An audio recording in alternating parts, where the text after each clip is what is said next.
Hi, everyone. My name's Regina Soot, and I'm happy to be here with you from the Command Center in Washington, D.C. for COABE's National and Family Literacy Week. Very privileged today to introduce Elise Wash from Penn Hill Group. They've been helping us work with legislators and policymakers and work with you to connect with them as well. So very happy to welcome Elise. We're going to switch over just in a second.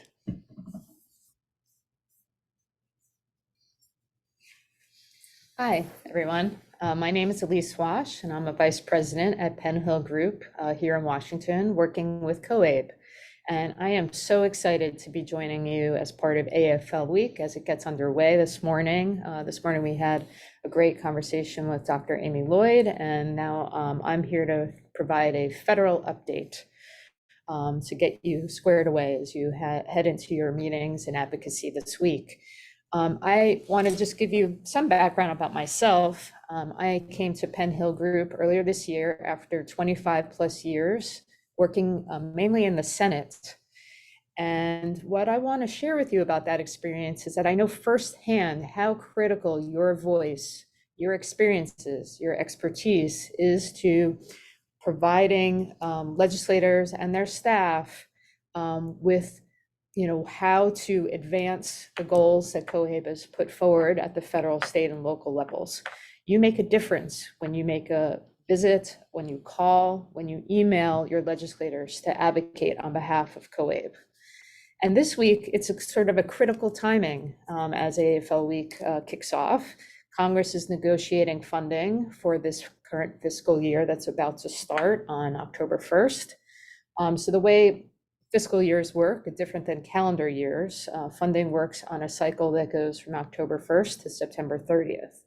So this year, September 30th is rapidly approaching, and that's when the budget should be prepared and finished for the next fiscal year. But for 20 plus years, Congress has not been able to get its act together and work out this funding process on time. This year is much the same, with tight divisions between the political parties and the upcoming midterm elections. What we're going to see is that Congress will take up a continuing resolution. You might hear the term CR, that's continuing resolution for short, in order to fund the government until after the elections, and when hopefully the parties can come together and finalize a fiscal year bill. We expect that continuing resolution to last until December 16th, and then we'll see what happens with the elections and how things might get underway for finishing up this bill before the end of the year or kicking it off into next year. Let us take a quick look here as this slide shows what the current funding that we're working with in March. So again, you're going to see how the fiscal year started in October 1st, but we didn't finalize the funding bill until March for this current fiscal year. The president signed into law the Consolidated Appropriations Act, and that included $690 million in funding for the Adult Basic Education State Grant Program. And this was a $15.5 million increase over FY21. Definitely due to the advocacy efforts of COABE and its members to get that funding level up for this current fiscal year. Now, as we look ahead to this the fiscal year that's supposed to start on October 1st, we will, the process has been underway.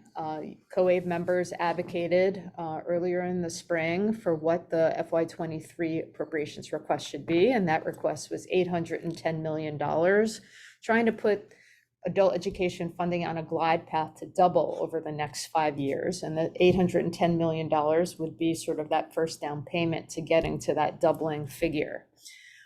In the House and the Senate, there were request letters that were presented with that funding level.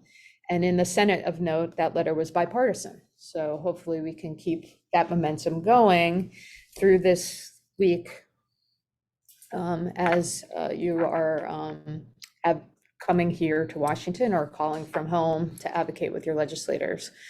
The House Appropriations Committee has proposed $714 million, which is a $24 million increase over last year's funding level. And the Senate has gone even higher. Its proposed appropriations bill would provide $725 million, which is a $35 million increase. So these are great ways to move forward because both the House and Senate have proposed increases over the current fiscal year. So that gives you something to work with. But as we've mentioned earlier, the request that COABE is pushing for is $810 million. So we want to really hit home and have your advocacy be on why is it necessary to get to $810 million? Well, there's various reasons, and that's where your voice, your experience, your expertise comes in. One, adult education didn't get a bump up as part of any of the COVID relief bills or economic packages that passed. So that's one reason why, you know, your programs have had to move to hybrid, virtual. You've had to be very flexible and nimble dealing with how to provide education to adult learners during this pandemic, but you've not gotten any additional federal support aside from that small increase in funding of $15.5 million.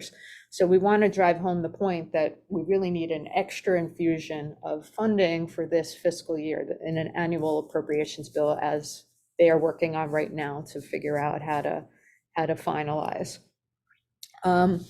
We also want to have you share your experiences. What do adult learners need? What do your programs need? What do your communities, what do your businesses and the other partners that you are working with need? Those are all the kinds of stories and voices we need you to share as you begin your conversations with legislators this week. That's the first recommendation that we wanted to urge you to put forward, is this funding request of $810 million.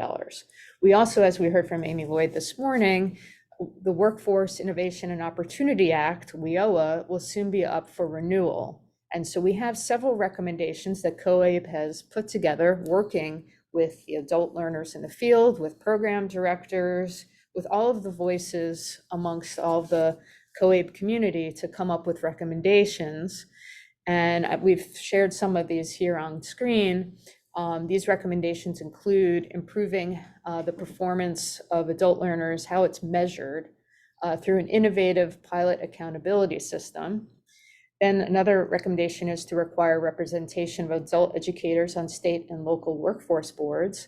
And another recommendation that's very important is supporting the professionalization of adult educators, making sure that adult educators have the professional training and development that they need to support adult learners as they move on through your programs. In May, the House of Representatives passed the WIOA Reauthorization bill that includes many of these recommendations, which is, you know, fantastic that has already moved through the House.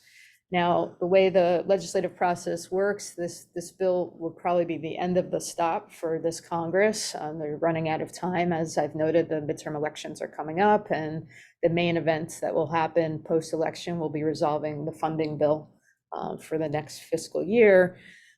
So what COABE has done is sort of taken a look at what's in that House bill and reflected back, talking with people in the field and members of COABE to figure out what is the best approach to the reauthorization for when it does come.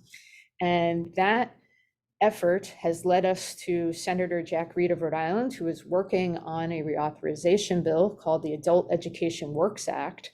And we would encourage you, as part of your visits, to ask for your members of Congress to co-sponsor and support this legislation. So to recap, these are the asks that we're looking for you to put forward and advocate for this week. $810 million for the Adult Basic Education State Grant Program, and putting forward all of the reasons why, as we've discussed, the needs of the 43 million adults who are low literacy, skilled in literacy, and the 62.7 million adults who are low skilled in numeracy, and needing to provide for your programs so that way you can help adult learners participate in the workforce. I think that workforce and the economy are two really important selling points for you as you talk about why we need this funding level. And then the asks on supporting the Adult Education Works Act, so that way we can make sure that COABE's recommendations are front and center for when Congress prepares to take up the WIOA reauthorization in the future. So we at Penn Hill Group are super excited to help support your advocacy efforts. We thank you for this opportunity to join you today, and we hope you have an amazing AFL week and beyond. Thank you.